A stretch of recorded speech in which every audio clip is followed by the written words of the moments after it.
नमस्कार, मैं रवीश कुमार। ओम बिरला का लोकसभा का स्पीकर चुना जाना कोई बहुत बड़ी घटना नहीं है, सिवाय इसके कि लगातार दूसरी बार चुने गए हैं।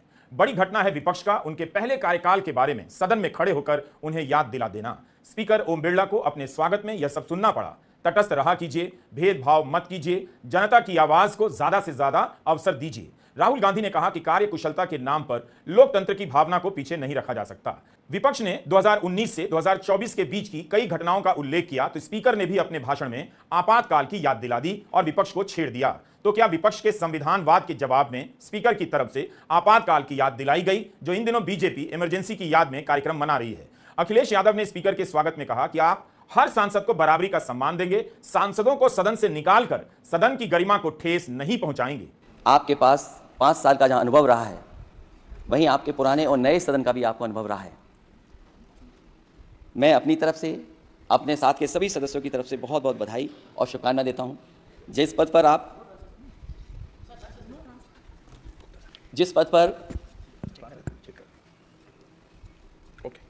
आप बैठे हैं, इससे बहुत गौरवशाली परंपराएं जुड़ी हुई हैं और हम सब यही मानते हैं कि बिना भेदभाव के आगे बढ़ेगा और लोकसभा के अध्यक्ष के रूप में आप हर सांसद और हर दल को बराबरी का मौका और सम्मान देंगे।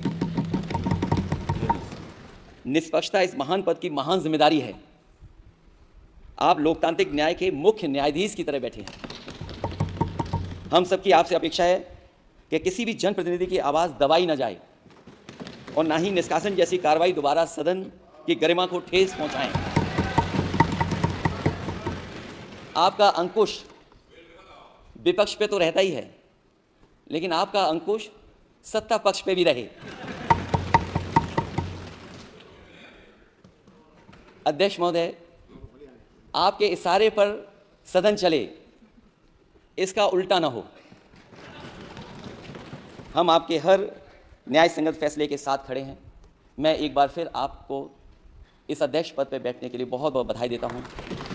मैं सदन में पहली बार आया हूं, ये नए सदन में।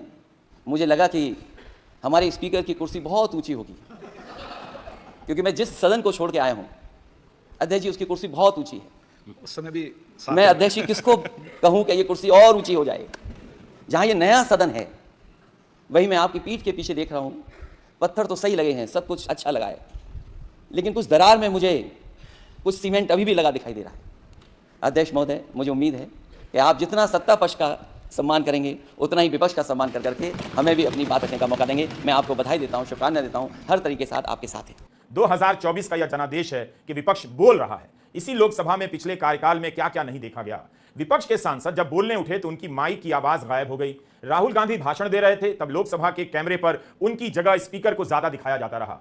140 सांसद दोनों सदनों से निलंबित किए गए और बिना बहस के ही कई महत्वपूर्ण कानून पास किए गए। 17वीं लोकसभा में 115 सांसद निलंबित हुए हैं। इनमें से 100 सांसद अकेले 2023 के शीतकालीन सत्र में निलंबित किए गए। यह भी एक रिकॉर्ड है, बल्कि खराब रिकॉर्ड है। जब विपक्ष के सांसद दानिश अली को सांप्रदायिक गालियां दी गईं, तब स्पीकर ने काफी निराश किया था। तृणमूल सांसद सुदीप बंदोपाध्याय ने तो साफ साफ कह दिया कि कई बार आप सत्ताधारी दल के सामने झुक जाते हैं। डीएम के सांसद टीआर बालू ने कहा कि अब आप स्पीकर बन गए हैं, किसी पार्टी के सदस्य नहीं हैं, आपको निष्पक्ष रहना चाहिए। बालू ने जोर देकर 3 बार कहा, कृपया इम्पार्शियल, इम्पार्शियल और इम्पार्शियल रहिए। Sir, you might have been elected in lotus symbol.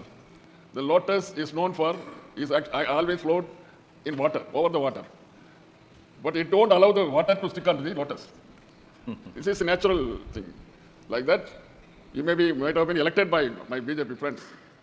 Hereafter, there is no politics between you and the post. You don't have any color at all. There is no color at all. So you have to treat each and every opposition as well as ruling party the same color.